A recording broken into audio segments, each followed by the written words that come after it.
चलते हैं संग सदा महादेव भक्त फिर उनके आंगन आया।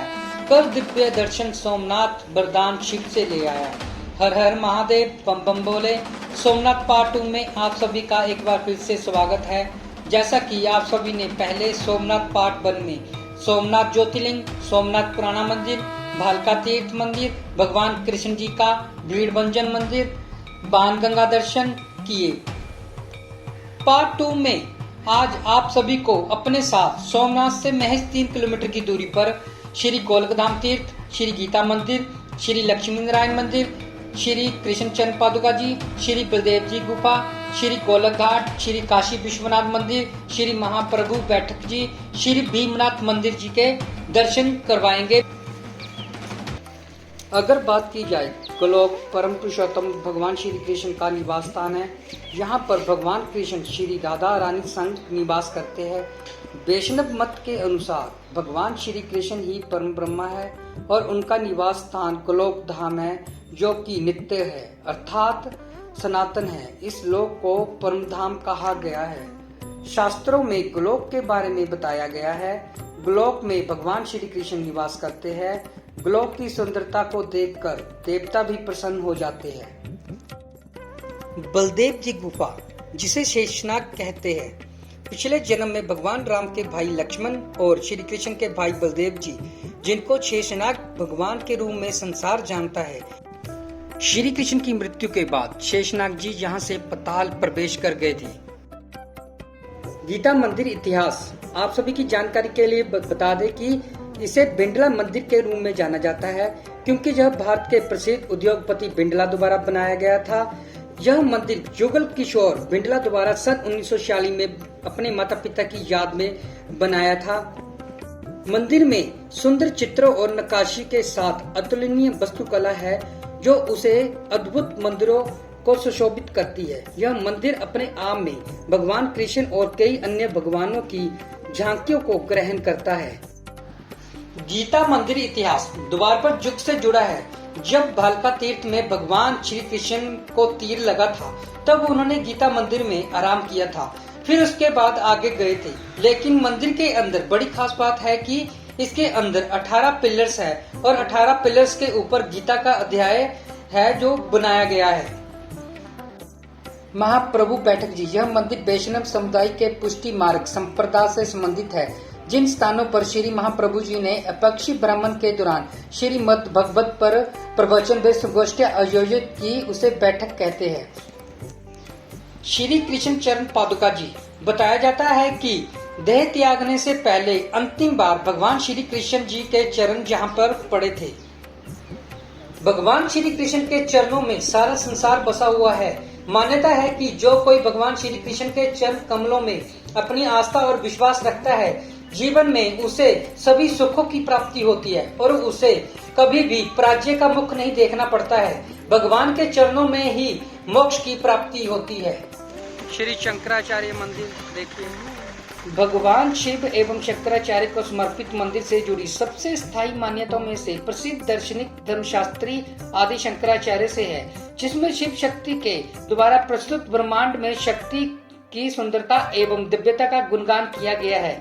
गुरु परंपरा के बिना वेदों को कोई नहीं समझ सकता है। इसी घड़ी के लिए शिव अवतार आदि गुरु शंकराचार्य के रूप में जन्म लिया। जीवन में यदि कभी भी सोमनाथ जाने का सौभाग्य मिले तो त्रिवेणी महासंगम देखना और उसके पावन जल में डुबकी लगाना बिल्कुल भी मत भूलना।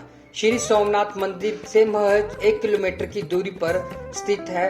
त्रिवेणी महासंगम हिरण, कपिला और सरस्वती नदियों का संगम। ऐसा माना जाता है कि त्रिवेणी महासंगम की वह पवित्र स्थान है जहां भगवान श्री कृष्ण के नश्वर देह को अग्नि संस्कार किया गया था। अन्य मतों के अनुसार भगवान श्री कृष्ण के गोलोक धाम की यात्रा से ठीक पहले इस पवित्र जल में स्नान किया था। महासंगम के पावन जल में स्नान करने वालों को मनवांछित फल और पुण्य की प्राप्ति होती है। विश्वेश्वर महादेव।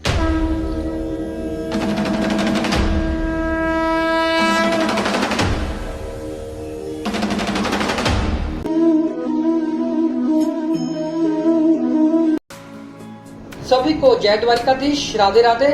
सोमनाथ से दर्शन करने के बाद हम निकल पड़े हैं अब द्वारिकाधीश मंदिर की ओर, जो सोमनाथ से 239 किलोमीटर की दूरी पर है। सोमनाथ से द्वारिकाधीश को जाते हुए रास्ते में सोमनाथ से 6 किलोमीटर की दूरी पर एक बीच आता है, जिसका आप सभी आनंद उठा सकते हैं। हेलो फ्रेंड्स, समुद्र के बीच का आनंद लेते हुए देखिए।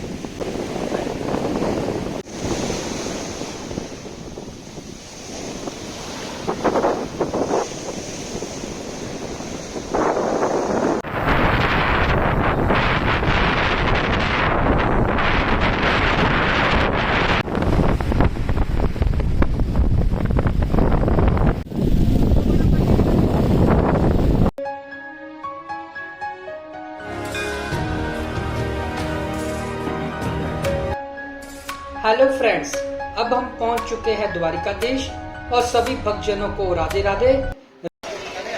द्वारिकाधीश मंदिर, रात का समय है, बहुत ज्यादा भीड़ लगी हुई है। आगे चलकर हम लेदर की बेल्ट फोन जमा करवाएंगे, फिर भगवान के दर्शन करेंगे।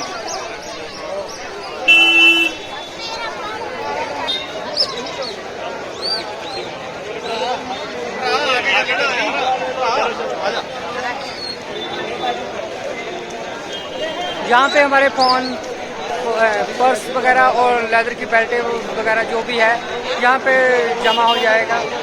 और अभी लोग को यही रोकते हैं, आगे मिलते हैं। और ये द्वारकाधीश की आउट एंट्री है, इन एंट्री पे ले आते हैं आपको द्वारकाधीश की। ये द्वारकाधीश की इन एंट्री है, देखिए।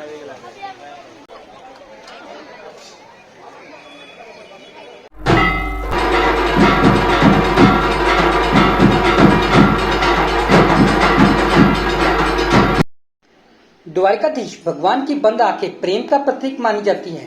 प्रेम दृष्टि से परे है और द्वारिकाधीश भगवान अपने भक्तों पर असीम कृपा बरसाते हैं। द्वारिकाधीश भगवान ध्यान की मुद्रा में है, उनकी बंद आंखें भक्तों को ध्यान केंद्रित करने के बारे में बताती है। द्वारिकाधीश में मंदिर का इतिहास 2500 साल पुराना है। 5 मंजिला यह मंदिर 72 स्तंभों पर बना हुआ है। मंदिर में 2 द्वार है, जिसमें उत्तर दिशा की ओर मौजूद मोक्ष द्वार कहा जाता है, वही स्वर्ग द्वार दक्षिण दिशा में है। मान्यता है कि इस मंदिर का निर्माण भगवान श्री कृष्ण के परपोते वज्रनाभ ने करवाया था। द्वारिकाधीश हिंदुओं के 4 धाम में से एक है। द्वारिकाधीश धाम भगवान श्री विष्णु के 8वें अवतार भगवान श्री कृष्ण को समर्पित है। मंदिर भारत के गुजरात के द्वारिका में स्थित है। कहते हैं श्री कृष्ण उत्तराखंड के सरोवर में स्नान के बाद द्वारिका में अपने वस्त्र बदलते हैं, फिर ओडिशा जगन्नाथपुरी में भोजन करते हैं और विश्राम सोमेश्वर धाम में करते हैं। इस दौरान वह भक्तों के बीच में आते हैं। द्वारिकाधीश गोमती नदी तट पर अरब सागर समुद्र तल से ऊंचाई 40 फीट है। मंदिर के ऊपर का शिखर 78.3 मीटर। मंदिर के ऊपर ध्वज सूर्य और चंद्रमा है, जो ये बताता है कि जब तक सूर्य चंद्रमा रहेगा तब तक भगवान श्री कृष्ण का नाम रहेगा। ये ध्वज दिन में 5 बार बदला जाता है, पर प्रतीक वही रहता है। द्वारिकाधीश पर लहराता हुआ 52 गज का ध्वज, लहराता हुआ ध्वज उस मंदिर की शक्ति, उसके यश की निशानी मानते हैं। लोग मानते हैं कि उसका ध्वज लोगों की हर मनोकामना पूरी करता है। मनोकामना पूरी होने पर कृष्ण भक्त अलग अलग जगह से आते हैं। इसके लिए उन्हें 4 से 5 साल तक का इंतजार करना पड़ता है। मंदिर के अंदर नाथ और उनकी 8 पटरानियां हैं और जो ध्वज है वो राधा जी है। द्वारिका नगरी का निर्माण श्री कृष्ण के आग्रह पर भगवान विश्वकर्मा द्वारा गोमती नदी के तट पर समुद्र भूमि के एक टुकड़े पर किया गया था। कहते हैं कि विश्वकर्मा द्वारा केवल एक रात्रि में ही इस भव्य नगरी का निर्माण पूरा हुआ। उस समय यह द्वारिका नगरी स्वर्ण द्वारका के नाम से जानी जाती थी। पौराणिक कथा के अनुसार भगवान श्री कृष्ण ऋषि दुर्वासा को अपना गुरु मानते थे और भगवान श्री कृष्ण शादी के बाद देवी रुक्मणी के साथ ऋषि दुर्वासा की कुटिया में पधारे। ऋषि दुर्वासा जी का आशीर्वाद लिया, फिर उन्होंने ऋषि दुर्वासा जी को द्वारिका आने का आग्रह किया, जिसे ऋषि दुर्वासा ने स्वीकार कर लिया और भगवान श्री कृष्ण के आगे अपनी शर्त रखी, मैं तब द्वारिका आऊंगा जिस रस से तुम आए हो, मैं उस रस से नहीं जाऊंगा। मेरे लिए अलग रथ मंगवाया जाए। भगवान श्री कृष्ण ने उनकी शर्त को मान लिया, पर समस्या ये थी कि उनके पास एक ही रथ था। तब भगवान श्री कृष्ण ने अपने रथ के दोनों घोड़ों को निकाल दिया और दोनों घोड़ों की जगह भगवान श्री कृष्ण और देवी रुक्मणी ने रथ चलाया।